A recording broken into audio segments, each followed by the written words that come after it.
देखिए, मैं 2 दिन पहले एक वीडियो बनाया था मनरेगा से रिलेटेड। अब तो इसका नाम भी चेंज हो गया है, अब नाम हो गया भीवी जी राम जी करके।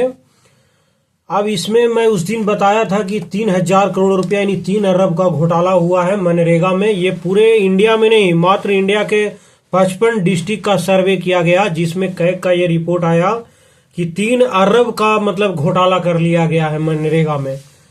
अभी मैंने मनरेगा से जो काम करने वाले लोग हैं उसके कोई से मैंने बनाव थोड़े सकता है। वो जीविका के लिए मैंने सरकार ने लाया था कि कम से कम साल में 100 दिन इसको आसपास अपने घर के आसपास रोजगार मिल जाए। उसको भी मैंने अधिकारी लोग, ठेकेदार लोग और जितने भी उससे रिलेटेड जुड़े हैं घोटाले कर गया। आज फिर मैंने 12 तारीख को न्यूज़पेपर में क्या आया है कि मनरेगा के ऐसा सिस्टम ही था कि जिसमें छुपा हुआ था फर्जीवाड़े की गुंजाइश। मतलब अब सरकार तो कर दिया भाई, मैंने दे दिया, तो आदमी को, अधिकारी को, ठेकेदार को देखना चाहिए कि जिसको खाने पीने की दिक्कत है उसके लिए लाया गया है। क्यों? मैंने खैर ऐसे मैंने आदर्शवाद से दुनिया तो चलता नहीं है, कहना और इम्प्लीमेंट करना अलग होता है। तो आज क्या आया है पेपर में वो थोड़ा सा आपको मैं बता देता हूँ कि क्या क्या खामियां था जो आज उजागर हुआ है, जिसके कारण ये इतने बड़े घोटाले हो गया। कह रहा है कि मनरेगा जो था बरसों तक चले आ रहे फर्जीवाड़ों को यदि सिर्फ भ्रष्टाचार कहकर अनदेखी कर दिया जाए तो ये पूरा सच नहीं होगा। ये पेपर वाला भी लगता है एक साइड किसी पार्टी से झुका हुआ रहता है, इसीलिए इस तरह का लिखता है। क्या जरूरी है सिर्फ भ्रष्टाचार कहकर? भ्रष्टाचार किया ही है तो लिखो भ्रष्टाचार किया है। उस समय टेक्नोलॉजी उतना एडवांस नहीं था कि आदमी या सरकार कुछ कर सकता था। वास्तविकता यह है कि प्रारंभ में मनरेगा का सिस्टम ही ऐसा बनाया गया था जिससे गड़बड़ियां, लूट एवं फर्जीवाड़ों को आसान कर दिया जाए। मतलब ये स्टेटमेंट तो एकदम बिल्कुल ही कवायद मने की बेकार लिखा है।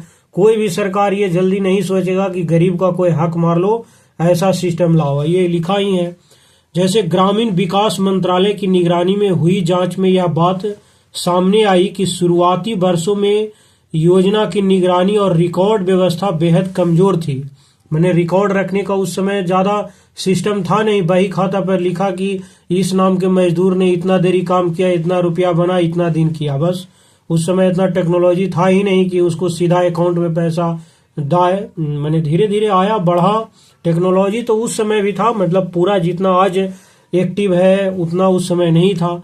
कई जगह करोड़ों रुपए के काम कागजों में दिखाए गए, लेकिन जमीन पर न सड़क बनी, न तालाब और न मेड़ बना है। ये सब का है कागजी पर बन गया, रोड भी, कागज पर तालाब भी बन गया, कागज पर तस्वीर भी लिख गया, तस्वीर खींचा ही नहीं। काम न तस्वीर होती थी न उसकी लोकेशन। मैंने लोकेशन जो है उस समय चूंकि होता ही नहीं था, मोबाइल आया, अपना ठिप्पा लगाया, चल गया, तो एग्जैक्ट पता ही नहीं लगता था।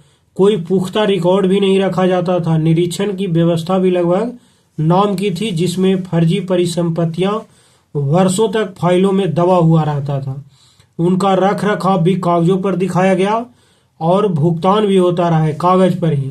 मनरेगा की यह पूरी कहानी यही बताती है कि जब व्यवस्था ढीली होती है तो फर्जीवाड़ी का रास्ता अपने आप बन जाता है।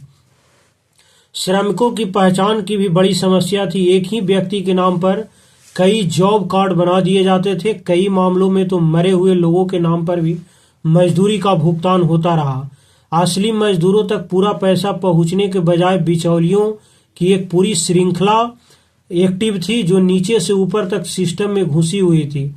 जनवरी 2014 तक हालात यह था कि सिर्फ 76 लाख श्रमिकों को ही आधार नंबर मनरेगा रिकॉर्ड से जुड़ा था, जबकि योजना में करोड़ों लोग दर्ज थे।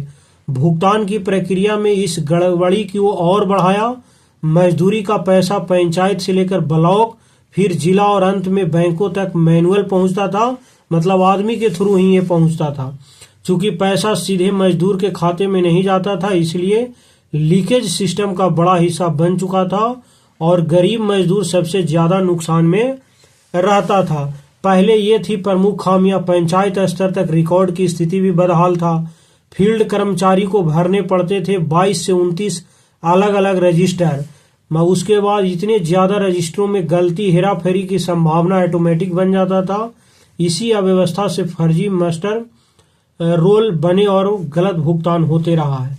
अब 2014 के बाद से पूरी व्यवस्था को दुरुस्त करने की कोशिश किया जा रहा है कि वर्ष 2014 के बाद से पूरी व्यवस्था को दुरुस्त करने की कोशिश शुरू हुई। 2016 में मनरेगा के तहत बनी जितने भी परिसंपत्तियां थी उसको जियो टैगिंग अनिवार्य कर दी गई। अब हर काम की फोटो और उसकी जीपीएस लोकेशन सिस्टम में दर्ज होने लगी।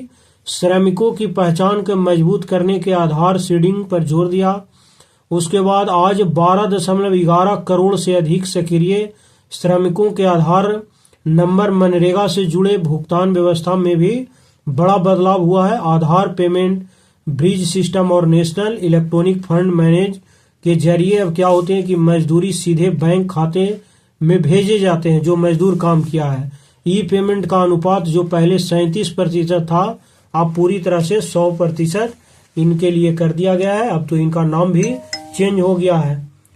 तो ये था सिस्टम का उजागर होकर आज न्यूज़पेपर में आया था। बाकी देखिए कितना, अब तो क्या है कि 100 दिन के अलावा 125 दिन काम बढ़ा दिया है कि अब 25 दिन एक्स्ट्रा काम हम देंगे। अब देखिए कितना ये इससे फायदा होता है लेबर लोग को।